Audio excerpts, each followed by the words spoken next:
The following sponsor program is paid for by Twin Fin Media.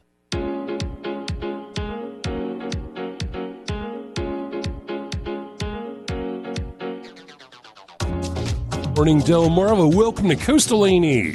I'm your host, Michael Sprouse, and we are broadcasting live from the beautiful studios of TVDelmarva on Delaware 105.9 FM. You are in the house of Sprouse.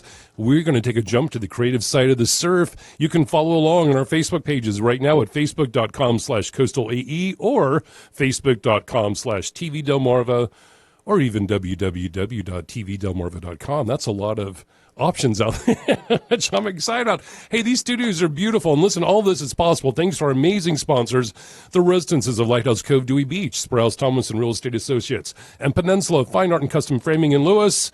Speaking of Peninsula Fine Art and Custom Framing in Lewes, I have my honored guest, Tony Boyd-Heron, co-owner and curator. Good morning. How are you? I'm really good. What do you think about this I fancy? think this is really something special. It's very nice. It's very nice. We get multi-camera shots. We're on Facebook Live. We're looking good. We're all excited about it. The only thing about multiple camera shots is you have to be really careful what you're doing. That's right. We're constantly being watched everywhere. You got to be careful about that. Well, we also have on the phone, we're going to pull him a little bit, we have artist Nick Serratore, who has an exhibit opening tonight. Correct. At the gallery. Yep. Reception for the artists, 5 until 7 p.m. He's a busy man at the Rehoboth Art League this morning, and so he's going to be calling. I'm surprised he was able to get the whole show together. I am too. Well, we had him before we went on the air. We were like, okay, Nick, now can you talk for? He's like, oh, I'm good. I'm like, for the whole hour, and there was a whole hour. I'm like, oh, yeah, we got an hour. Well, we're going to have him for the first half hour, I think. We're good. Excited about it. In fact, let's tag him in. Let's see if we can get him on the air. Good morning, Nick. Are you there? Good morning, Michael. Yes, I am. There he is. Good morning, Tony. Morning, Michael. Good morning, Nick. See? Hey, man, we're so excited about your exhibit opening tonight. Well, thank you. Thank you very much. I'm looking forward to it as well. So it's kind of interesting when you see a year and a half worth of work sitting around your studio and how it all comes together at the end. I think the ultimate result is how it's displayed on the walls, and you see it in a whole different light, especially for the artist. So I'm looking forward to seeing how Tony worked his magic in the gallery for this one. Yeah. And I have some good news for you, Nick. Oh, good. What is it? You heard it here first, live breaking news. 3 more pieces sold yesterday. That is awesome. Wow. Thank you very much. Wow. Congratulations. That is good news, man. That is very good news. Thank you. By the time the show is done, I mean, what'll be left? You got to get everyone come down there. And, you snooze, you lose, as That's they right. say. Well, not only that, I'm very honored by that. It's an affirmation as an artist that people follow you, they enjoy what you do, and as an artist, you just keep pushing the envelope. And I think you owe it to your patrons to give them to let them watch you grow as an artist and see what kind of direction you're going in. So to me, again, it's an affirmation, and I'm very honored and humbled by it. Fantastic, man. I love hearing that, and thank you for your input on that. But also, your work is very popular. Over the years, you've developed quite a following. You're a chalk pastel artist. Is that correct? I know there's particular terminology that you like to use. It's just soft pastel, really. And a lot of people, if they're not familiar with it, it kind of reminds you of chalk, but it's not. It's just pure pigment that is it's in a powder form and it's held together into like a stick form. So it's basically just, again, a soft medium. And you've been working in this medium for many years now, right? Yes, I have. Yes, I went to art school when I graduated in 1990. You were trained in all the mediums, but I think as an artist, when you just kind of gravitate towards one, or a lot of people I know work in a lot of mediums, but the pastel just was something different for me. I just gravitated towards it, and I decided to give myself a year or two working with it and see how I liked it. But I just kept going with it. And through the years, I've learned how to use it in different ways of putting it on paper, other than just drawing with it. I think you discover your medium, you get to know it better, and after a while you master it. I want to. I've fortunately over the years been able to interview you on the A&E Report, and one of the first ones that we did several years ago was actually in your studio. and you were working with the medium, creating some beautiful works. But the thing that's interesting about it, and I think we mentioned it on the air at that time, you're not working with a tool per se. You're not using brushes, pencils. You're literally holding this in your hand, so the medium becomes the tool, which I think is very interesting and different than a lot of traditional mediums, right? That is correct. I don't use any tools. It's just my hands. And sometimes when you look at a painting, it's completely done by hand. Yeah, and you're interacting, sometimes using your fingers to blend and move media around. Am I right about that? Absolutely. It's like, you have to, I look at my hands, and it's like the pinky will be just for like the light colors, the other finger is only for the dark areas, and after a while, it was kind of funny because after a while, it's like, why are my nails like already into the stubs? And it's because of the sanded paper. I'm not realizing that I'm actually like probably standing away blood, sweat, and tears of your artwork. One of my favorite things that the Peninsula Gallery does, and we've certainly mentioned this before, is that Tony, you put photographs of all the works that are in the exhibit on your website. Yeah, we do, and that's why we're able to sell a few pieces sometimes before the show officially opens, if you want to use that phrase. But we do put that on our website. As soon as all the images are up on the website, they become available for sale. So if somebody has been following, for instance, Nick's work for a number of years and is happy to buy from a web image, then they can call us and make a purchase. I think that's phenomenal. It gives people a nice entrance way, visually, mentally, to the exhibit. And for those that might not be familiar immediately with the soft pastel, with this medium, you can go, oh, that's what Nick is talking about. Well, and the other thing I think that's interesting, particularly about this show, and Nick, you might like to comment on this, I think progressively over the years, your color palette has changed a little. And what I see in this show is a lot more sort of undertone of purple that you initially don't see, but when it's well lit, you certainly do. Do you want to comment on that? Yeah, it has changed through the years, and the thing is, often I don't even realize it's happening. I think it's just a vision that I have.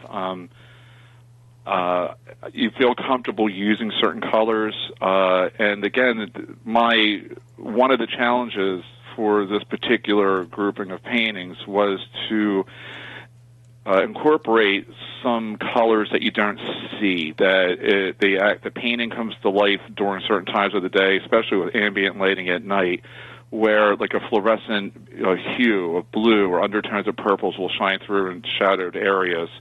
And the trick was to be extremely delicate with it, not to have it stand out so much. So I think with that tonal quality, it brings the painting to life. And it's just not something that's like flat on. It's something that, like I said, changes throughout the day. Actually, we wake up in the morning, the sun is shining, and we can see how it gets hot during the afternoon and things start to tone down during the evening. That's how these paintings actually transform. One of another interesting aspect of this exhibit is titled "Interpreting My Observations." So, can you give me some thought into that and how the title sort of ties all these works in together? Well, I see things when I look at a landscape and I'm looking for inspiration. Sometimes I'll find inspiration in probably some things that are taken for granted. It could be something that's along a fence. It could be a field that you're just driving by. And I don't know, I kind of sense like some kind of like an experience with it. It's like a writer. When a writer writes a book, you can have 5 people read an excerpt from it. All 5 people are going to envision how it is written or what it looks like. So true with people, anyone who looks at the landscape, or if they're looking off the side of a cliff or they're looking out at some expanse, we all have our own interpretations. So my interpretations from my observations really is something I've been doing all my life here as an artist. I see things differently. I want to add certain colors to certain areas. I want to make them my own. So that's pretty much what the show is about. I think people who are going to look at these paintings, they're going to be familiar with the scene, but they're going to see how I see it and have a twist on it. Nick, I have another question too, because there's one piece in the show, High Mountain, which has a really abstract quality to it. Is that a direction in which you are thinking of going? It is a direction, and again, I'm not aware that I'm doing it. I think through the years I've become more empowered with what I want to do. I don't want to play it safe anymore. These are ideas that I've had that I wanted to do for several years, and sometimes you're afraid to do it. But now, as I become more comfortable, I'm taking away detail and going for more of the essence of a scene. And I feel like I'm not afraid to do that anymore. I can actually do this, and I'm at a level now where I just want to move forward with what I really want to do. Sometimes as an artist you have to play it safe and kind of, paint what the audience wants, or you're just afraid to take that chance of seeing something differently and painting it differently. So it is a direction that I am going into. Well, you'll be pleased to know that was one of the pieces that sold yesterday. Yay! We need a little sound effect in here. The sound of the cash register dinging would be nice. How about that? Ding, ding, ding, ding. That would be great. Oh, I know. And it's, again, so there, again, that's what I said earlier. It's an affirmation. I didn't know how some of these pieces were going to be received. And again, it's a humbling experience because that was something very new that I'm showing the audience this time. And I don't know which direction, if people are going to like it or if they're not going to like it or if they're going to understand it. But that's the nature of the beast in the art world. And you just got to take those chances. And, you have to let any kind of you accept all comments and compliments. Sure, yeah. And you just go with it. Well, I did put a link, actually, to the particular page on the website, which is peninsula-gallery.com, but I put the link on our Facebook page under the comments section. So anyone that is maybe watching right now on Facebook can click on that link. And in reference to that, as Tony was mentioning earlier, and I've known your work for years, as you know, and I own your work, and I'm just a huge fan. There are definitively different looks and feel in this group and this grouping of works, which I think are very exciting. And High Mountains is a beautiful piece. Congratulations to whoever purchased that. And yes, you can see the beginning elements of an abstraction there. But also, for example, What the Butterfly Dreamed is pretty fascinating because I don't recall, and I could be wrong about this, but this is a really intense, detailed, on the ground level element, and it's different than many of your more pastoral, large-scaled works with the big scope vision. Yeah, What the Butterfly Dreamed was, let me how I can say this. What the Butterfly Dreamed was actually a piece that I did. We recently lost a niece in our family, and she loved butterflies. And I know I wanted to do this painting with alliums and just let go with being so constrained where I just went wild with the leaves and the flowers and the composition. But during that time, I kept thinking of my niece and, like I said, her attraction to butterflies. And I was like, I wonder what she would dream of right now if she was able to see this, And so that's where the title pretty much came from. That's how it came to be, What the Butterfly Dreamed. And there's a companion piece, What the Butterfly Saw. So it's more of like a personal piece for me. And it is different from what I usually do, but it was something that I felt, and I had to get out of my system, really. Now, when you're creating these works, I can't remember, so refresh my memory. Are you doing these from memory, or are they photo-based, or how does that process work? Just about, if I was to show you a photograph that I had used as reference, you're going to see a completely different painting from what the photo is. I used photos and sketches just for the reference for the idea. I would have to say at least 75% of my paintings are from my mind, from my imagination. And again, that comes from skill. I mean, you have to really practice what you're doing. And before I felt like I was a slave to the photograph, but now I'm not. I think after you paint enough trees or water, you learn how water moves. You can pretty much do that on your own. You don't need to have a reference for that. And I think that's what makes the painting very personal. People can get lost in it and, get lost in their own experience when they see it. I think the other thing that's different, Nick, as well, is that you actually do have two large paintings in the show that basically are seascapes. I mean, no one of them is a big sky piece, but there is some water in that. I don't, we've been representing you now for at least 15 years. I don't remember very often seeing you do what I would term a seascape. No, I think the seascapes, I think also in the area where we are, we see a lot of paintings of it. And if I do one, I just don't want to have, to me, it has to be a certain time of day. If I had done a seascape or an ocean, it's usually very early morning or during sunset where the sky changes. And I think I have to be in that kind of a mood, that kind of like a mind frame in order to create water or any kind of seascape. And you'll notice most of the seascapes that I have done are just that. They're at one extreme, either early morning or late at night or early sunset. Well, the one with the breaking wave in it, I think demonstrates just how far you have come as an artist in the years that we have known you. Oh, thank you. And again, if you notice, that's like at nighttime as well. For somebody who doesn't often do a seascape, those breaking waves on the shore are really skillfully achieved. Yeah, it's a beautiful. In fact, that piece is called "Breaking the Waves." That's also on the website right now. That's 32 by 40 inches framed. It's the pastel. I have another question for you, Nick, because so many of the subject matter of these beautiful pieces of yours are based in Delmarva geography, more or less. Yes. And if you were somewhere else, do you think would you fall upon your memories of this location, or would you naturally go to what was around you there and start incorporating it? I guess I'm trying to figure out what is the base into our beautiful countryside here that works so well in your pieces. I was when I moved down here from Pennsylvania back in '95. I was really struck by how flat everything was. Because I was used to Bucks County, the rolling hills, the New Hope area, lots of trees. And when I moved down here, it was again very flat. It was very agricultural.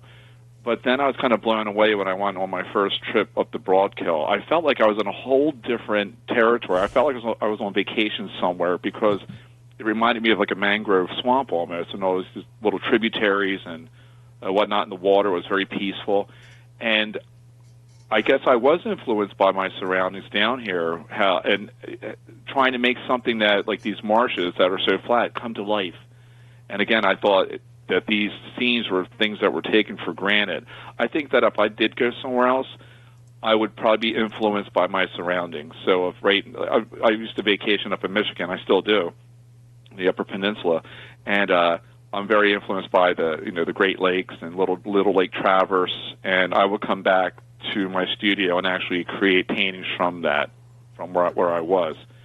So I think it's also a good thing because you challenge yourself to go beyond your comfort zone. And I think this area, Sussex County, as beautiful as it is, has become like a comfort zone. So now it's time to move on and experience different areas, and how am I going to interpret those in the future. Interesting. And you do have another piece that's on the website. Deep Winter Woods is very different than many of your pieces that I'm familiar with. That's also has a lot of abstraction in it, a lot of intense movement. Yeah. What's the story with that one? Piece that's in my backyard. In the backyard where we have the Cape Henlopen Open State Park, and I live in a wooded area. That piece I was actually influenced by Mary Page Evans, and we recently had a show here at the Art League, and I was just like really staring at her work and how it was just, she just went for the abstract, and she would put down her color very quickly and just suggested certain things, elements within her paintings. And so that piece there was actually influenced by her work, and I wanted to create my own where I went in and just did it. And I started, and I didn't stop until the picture was done. Okay. I wanted to have that energy. I didn't want to lose it. I didn't want it to be interrupted. It had to be a one-time shot. And so that's you did a great job, because it definitively carries that feel to it. I mean, it's very energetic, and several of the other. But one of the many things I like about your works is that there's always, for me at least, a lovely sense of solitude. When I'm looking at one of your pieces, Nick, I feel like I'm recreating a relationship with that vista that's in front of me. And in Deep Winter Woods, you do have that sense, but the movement, the energy there, you sense snow blowing around you, and the chill of the winter and the crispness on the face. I think you've done a really good. When you said, I didn't stop until it was done, I think you just hit the nail on the head with that.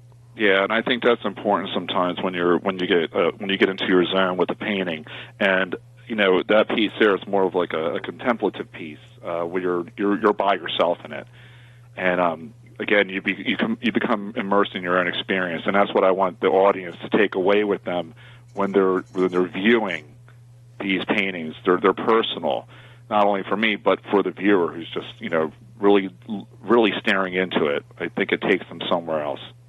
If you, let's say, some bizarre future down the road, you ended up in the middle of Manhattan. Now you're living in Manhattan, cityscape all around you. Would that begin influencing your work? Do you feel would you begin creating architecturally based imagery, or would you go back to the nature? I know this is sort of a throwback to the question I was asking before, but I've always been fascinated by how an artist is influenced by their surroundings. Well, being in a big city as an artist, even when I go to Philadelphia, back, to the hometown there, and I look at galleries, or view other people's work, you can see how the artists in that area are influenced by their surroundings. So yes, you see a lot of cityscapes. But if I was to paint one, if I was to be in the city, I'm a big fan of Georgia O'Keeffe. So you can see how she handled it. Mm-hmm. They were very abstract. They were very linear objects, and you felt like you were in the city. She stripped away all the detail, all the hustle and bustle, and I think I would incorporate the piece that the quietness, the solitude that I incorporate in my landscapes.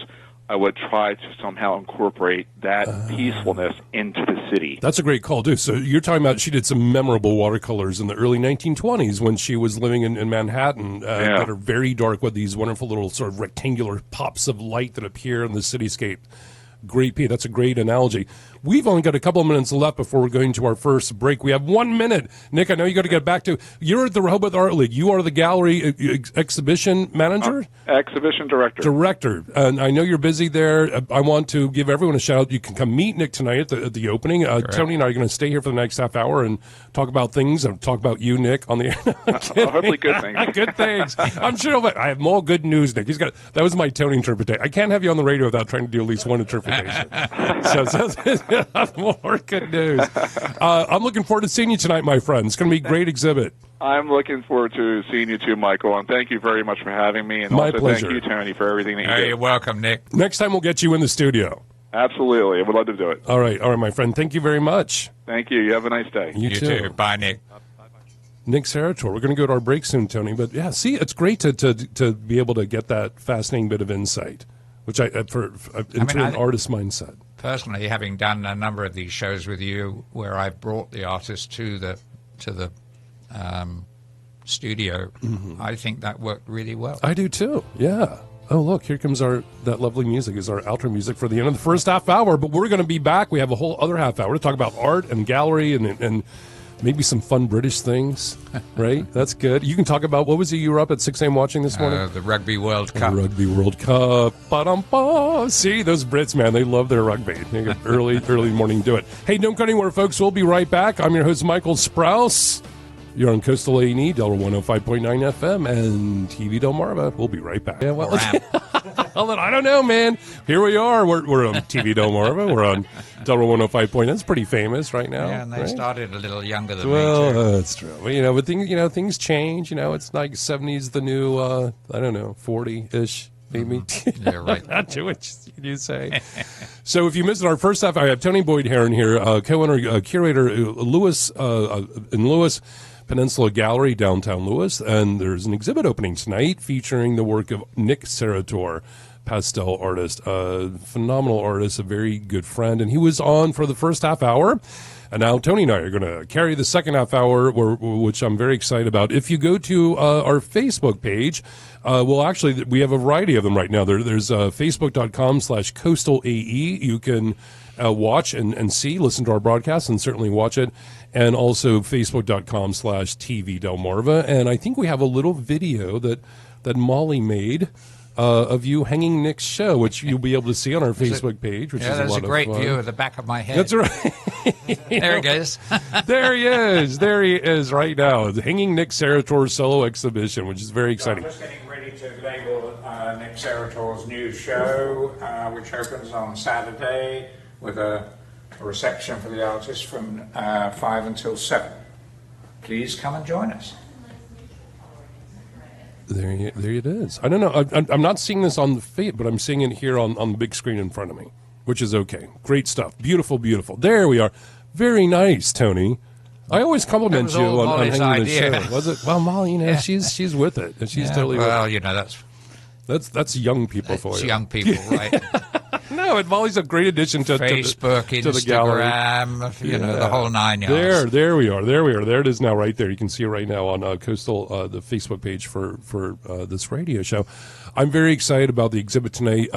This, as we were discussing on the way down here, this is one of Nick's first solo exhibits in a while at the gallery. He's been in a couple of group shows. Yeah, he's been in group shows before. I think it may not be his first solo show, but he certainly hasn't had a solo show for a while. Do you remember when you had a gallery on 2nd Street? Oh, gosh, let me think. How many years ago was that? Yes, it was a long, like 15, more than that. Right. Close to 18 years ago. Gave Nick his first solo exhibiting exhibit. there. And it was a great show. And Carol, my wife, and I came to an opening and drank some of your wine That's right. for a change. And I bought a little piece of Nick's. You did, yes, you did. And I still have it. I keep threatening to bring it into the gallery one day and just prove to him how far he's come since then. Yeah. Well, it was a great exhibit. We also purchased one from that show, a larger piece, which we obviously we still have, which I love. But you're right, the work has changed tremendously, and I can't remember. It was so long ago. I'm trying to remember. So Nick was part of the owner of up the street. They was it the Saxon Swan. Mm-hmm. And he would occasionally have works in there, but they had a wide variety of different works and arts and crafts and different. It was a huge space. It's now Touch of Italy, right? For people that want to say, oh yes, that place. It was on 2nd Street in downtown Lewes. And when I moved here in 2002, I opened a little art gallery on 2nd Street as well. And, Nick and I met, I think, because I'm just going up and down meeting different vendors on the street, and I really liked the work. And I was amazed that he had not had a solo exhibit outside of the confines of his own space. Right. And I'm like, oh, man, let's just do it. It'll be fun. And here we are now. I guess it was about the same time, or maybe when you closed your gallery, that we took him on. Yeah. I think I had the gallery for about 3 years. It was a short run little thing, but it was a lot of fun. And it was a great introduction into downtown Lewes and the community. It was a lot of fun. I enjoyed that very much. Well, Fun so times. You started in 2002. We started in 1996. I find it amazing to believe that very shortly we'll have been there for 25 years. 25 That's years. a third of my life. Oh, my gosh. 25 years. Well, then you have something in common with Mariah Carey, because her big famous song was during this morning. He's 25 years old this year. Right. That little Christmas song that she has, which I got to admit, I really love.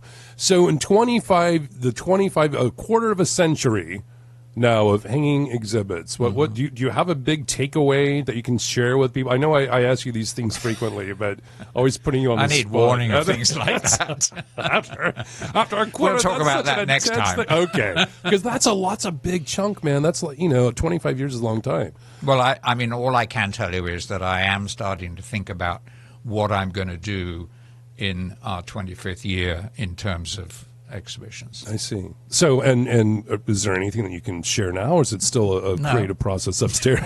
No, and I refuse to do it. Well, I mean, that would be celebratory, without a doubt. I mean, I can share some thought anyway. It doesn't mean that it will actually translate into action, but the possibility of bringing back some of the artists that we have represented over the years, but are no longer part of our stable of artists. Sure. And sadly, some of your artists are no longer part of our existence. Yeah. I mean, 25 years, a lot can happen in 25 years. Yeah. I mean, very sadly, earlier this year, we lost Richard Calvo, who was an exceptional photographer. True. And he had moved to Delaware from New York. I don't know, maybe 3-4 years ago, and one of his neighbors came in with some of his work one day and said, I really think you should take a look at these photographs, and I really like to deal with the person who creates whatever I'm looking at. And so I said to him, well, yeah, they're great, but bring the photographer in. Yeah, that's a good point. The one I will be working with. And, and so Richard did come in, and he talked about his work and so on, and we immediately struck up a rapport together. And although, we don't show a great deal of photography, principally because at one time there was a fine art photography gallery in Lewes anyway, and we didn't want to cross over. So when that closed, that opened the door for us to show some photography. And Richard's work was some of the best and some of the first work that we actually did show. And he started to mentor another photographer, Lewes photographer, Brooke Hedge. And so we are going to do a retrospective in August next year of Richard's work, and it'll be shared with some of Brooke's work that he was mentoring. That's phenomenal. I'm looking forward to that. Yeah. And Brooke is very talented as well. She is, yeah. I've spoken to her on the radio before as well. Hey, I want to remind listeners, now call or text, now that we got Nick off the phone, 302-491-6484. I'm kidding. I was very happy to talk to Nick. I'm looking forward to seeing him tonight. But 302-491-6484. If you have any questions or comments, you can call or text on that line. And I need to take this moment to give a shout out to one of our sponsors of Coastal A&E, the Residences of Lighthouse Cove, Dewey Beach. Do you like the idea of luxury living? Well, that is exactly what you'll find. The Residences of Lighthouse Cove, Dewey Beach. They feature brand new 1, 2, 3, and 4 bedroom luxury condominiums nestled directly next to the Rehoboth Bay in the heart of Dewey Beach, Delaware. The Residences featured resort-filled amenities, incredible bay views, bayside dining, and much more. They're family-built, family-inspired, and family-operated, all designed specifically for you at 1301 Coastal Highway in Dewey Beach. So, welcome to luxury living in Dewey Beach. For more information about the Residences of Lighthouse Cove, visit them online at www.theresidencesde.com. Beautiful condos there, Tony. They need beautiful artwork. So anyone that's there right now can come to the opening tonight. Of course, yeah. So let's give a shout out to the address, in case for people don't know, your gallery's actually located where, for people listening? Well, the street address is 520 East Savannah Road. East Savannah Road being the part of Savannah Road that is between the canal and the beach. Correct. So you cross the bridge. Right. So you have to cross the bridge, and shortly thereafter you'll see the Beacon Motel on your left, and the whole of the first floor of that is commercial, and that's where you will find us. Free parking out front and at the back and at the side. So, plenty of room lots of parking, for which people is to nice. come and park their car and just take a very short walk into the gallery. Yes, and I think it'll be. I mean, Nick is a big draw for the gallery, and of course, and over the years that we've all have known him, and he's become more well known as well, and so I'm sure it'll be a very popular, a well attended event tonight. Absolutely, I'm expecting a large crowd. Yeah, good, good, and you always have plenty of wonderful refreshments there. Not that we need to lure people in on that manner, but it's always nice.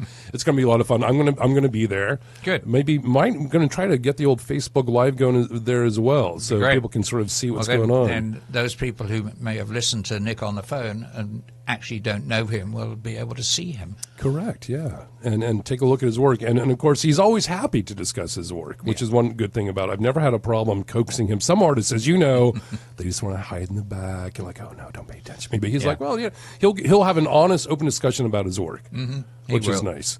Yep. And probably because he himself has spent years also promoting other work and other artists' work and his different venues over the years as well. So you learn that way of communicating. And I want to go back to something that you were talking about with Nick when he was on the phone, and you were discussing whether or how much he's influenced by his surroundings. Oh, okay. The one piece that we mentioned High Mountain that was sold yesterday. Actually, that was Bulgaria. Oh, wow. Where he was Really? on vacation. I didn't know. He didn't mention that on the air. No. Wow. That's phenomenal. Fantastic. So I wonder if he kept that in his mind. No, I guess. I don't. I mean, I don't know the answer to that question. But it makes sense. Delaware's not known for their mountains. No. You know, No. So, like, wait I tell a you, when I second. was living in Milton and I was halfway up Union Street, I was known as somebody who lived on the hill. It was all of 20 feet above downtown. That's a good point. I always forget we live in a very flat state, folks. Yes, but you don't have to go far. I was actually spent a couple of weekends ago, beautiful weekend, Jim Thorpe, Pennsylvania. Beautiful, and they have a big fall foliage festival, and it's 3 weekends in a row. I think that. So I was there for the last weekend of it. So much fun. And Well, I was in Pennsylvania about, I guess it's 3 weekends ago now. Yeah, Right nice up there, near Clarion, northwest Pennsylvania. The fall colors were phenomenal. glorious. Yeah. Things are starting to sort of. We had a lovely drive-in today because I think it was our first. You and I were both like, oh well, here's a side road. Yet another Delaware country road That's I'd never right. been on before. But it's so beautiful. I just so love this area. And one of the things I was having a conversation, I forget, of someone I met somewhere, and they had recently moved or thinking about moving, and I said, well, one of my favorite aspects of geographically living, of course, the ocean's close, but if you want to get to the mountains, you can do it in an hour, and a half or less. If you want to be in a really big city, you can get into Philadelphia, Baltimore, D.C., New York pretty easily from here. And if you want the solitude of the ocean and the shore, or if you want to go to the beautiful wetlands that surround, Nick Serratore is very inspired by Gordon's Pond and a lot of these wonderful natural wetlands. And just actually, I mean, there is one particular painting in the show that is inspired by the scene right out of the back of his house. Yeah, right, literally out his back window. So sometimes people are like, oh, well, don't tell everyone about how great Delaware is because everyone will move here. But, it's like they're going to find out about it. It's such a beautiful I think state. everybody has moved here That's already. right. I'm like, well, that I can't do anything about. But and speaking of moving here, why not give a shout out too? Sprouse Thomason Real Estate Associates. George Thomason is associate broker realtor with Berkshire Hathaway Home Services Gallery Realty. Has specialized in residential real estate in the beautiful Delaware resort area for more than 15 years. And together, he and I, because I got my license recently too, have created Sprouse Thomason Real Estate Associates. Visit isellthebeach.net for up-to-date listings, real estate activity. Make sure to sign up for our weekly Coastal Delaware Market Watch to stay informed about the incredible real estate opportunities in Delaware resort area. That's Sprouse Thomason Real Estate Associates at isellthebeach.net. See, Tony, I'll just work. I can work it in anyway. I know. Wonderful. I'm the perfect foil. That's like he set it off as ding ding. We've got to get some sound. Colin, do we have sound effects we can use at some point down the road? I'm so excited about being in this beautiful studio. Yeah, we can set them up. Yeah. Oh, no right problem. on. That's good to know because I can never do that. I'm just sort of like, oh, where are the fun sound effects that I can go, whatever, and hit things Yeah, up. right. Well, he said we won't need sound. Well, tonight I'm getting off track here because this is all fun and new and exciting, and to be here on TVDelmarva Land. But I do want to remind people that it would be a lovely evening, a lovely thing to do on Saturdays to come down to an art opening at Peninsula Gallery. It's a beautiful space. The people are friendly. You'll see a lot of people that you know there, and you can have the opportunity to meet new people. It's a great opportunity to mingle. It is. And I'd like to sort of bring up a slightly different subject, and that is we've discussed before how difficult it is for one artist to fill our exhibition space true. because it is it's a big. huge space, yes. Nick has 20 paintings in the show. When I do a multiple artist show, I sometimes will have 40 paintings. Yeah. But they're not all as big as Nick's. Mm-hmm. He's got, I think, 8 30 by 40s. Yeah, which are, these are large. And the rest are 16 by 20s. So, there is quite a lot of negative space around them, but that's nice from the viewing point of view. I agree, yeah. But coming up after Nick is what we call our annual Small Jewels show. Yes, which is designed for the gift-giving season. And this will be, I think, the 16th year that we've done it. and there's a limit to the size of the image of each piece. There's a limit to the price that they can be. And I can already tell you that we will have over 100 paintings in the exhibition space from more than 25 different artists. Wow, that's phenomenal. And one of the great elements, as you just said, is for you can give the gift of art. Mm-hmm. Or if you want it, to put it in your own... Give it for yourself. You have felt particularly good. You want to reward yourself with the present. That's why I like that show every year. Well, I hear from clients all the time, well, I don't have enough space anymore. My walls are full, et cetera, et cetera. Yeah. Well, anybody can find room for an 8 by 10. Yeah. Well, then you just need to, my friend Jeff West we've talked about this many times. Like if you might make a quick change to the look and feel of your room. Oh yeah. Change your artwork. Mm-hmm. That's right. Yeah, put it up in the attic and put something new on the wall. If you own the artwork in the first place, it's much cheaper than repainting. Yes, it is. And less time-consuming, too. And this little spackle and touch paint, which I know you're no stranger with. People don't realize, oh, my gosh, how many... when George and I were in our gallery in D.C., man, after every show, spackle and paint. Well, you were really good if you did it after every show. Oh, well, yeah. We did. After I rely every show, on the next load of artwork covering up the holes. Know how to spackle and paint. It's a good thing. But yes, that's a great opportunity for people to the other thing too about the small jewels exhibit is that because the work is very approachable price point wise, which is nice for people that want to begin owning a collection of original work. That's a great opportunity to do that. Is.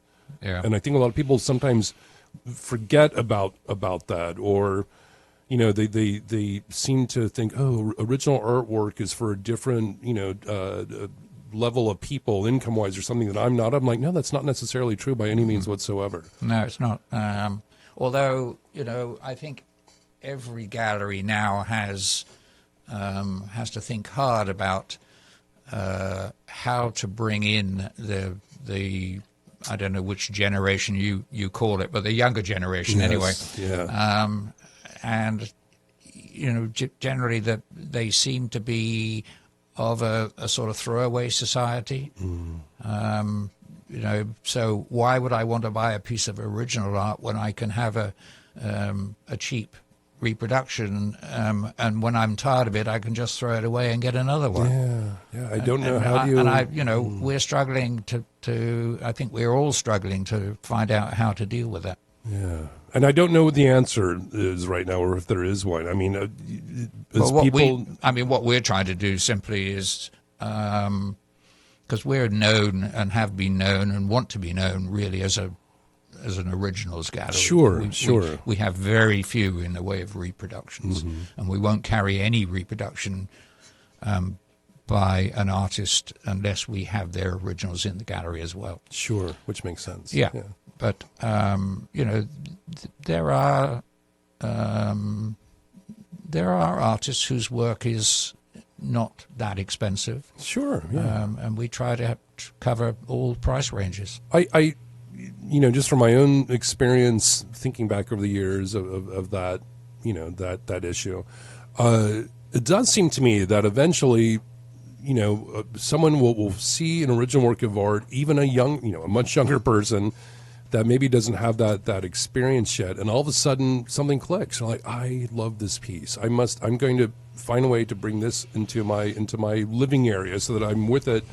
It becomes part of what I'm trying to create here, and I do think that does happen. Sometimes it takes a while. And I also think, having been in business as long as we have, and we've had this experience quite a bit recently, that people who are in their 20s now originally came in with their parents to the gallery. Oh, yeah, sure. When they were very much younger. Yes. Toddlers. Yeah, right. That's what you're trying to say, right? And, because they came in with their parents and their parents have collected original art, it can brush off on them. Sure. Well, I think perhaps ultimately the big takeaway from that is if you have young children, Bring them to the art galleries. Bring them out. Show them the joy of owning original art. We are child-friendly. We're dog-friendly. Your dogs must know about the original art and its value as well. Well, I mean, can I bring a cat? Laughing about, well, you could, but that won't last very long. No one gets to bring their cats anywhere. No one's as cat-friendly anywhere. But actually, one of our clients published a photograph on Facebook recently of her golden retriever staring through the windows of Peninsula Gallery after it was closed. That's great. and the dog apparently did not want to move because he'd been made so welcome. Oh, that's phenomenal. The gallery. Hey, listen, I think we said we only got a couple of minutes left here. Tony, thank you so much, my friend. You're welcome. Had a great time tonight. Thank you, Colin. I've had a wonderful time. It's our debut here in TVDelmarva. This was great. A lot of fun. Really looking forward to doing more things here, and you can look for more of it as well. Of course, you can follow us on Facebook, and a lot of exciting things are happening right now. Let me give you a quick reminder to please come out to the opening tonight. You will have a great time. I'll be there. Nick will be there. Tony will be there. Carol, Molly, a lot of other people will be there. Peninsula Gallery. Go to the website, peninsula-gallery.com, and you can check out the work and say, hey, this is a fun thing to do Saturday night. And, of course, afterwards, you can always grab a nice dinner in one of the many restaurants in downtown Lewes. Yeah.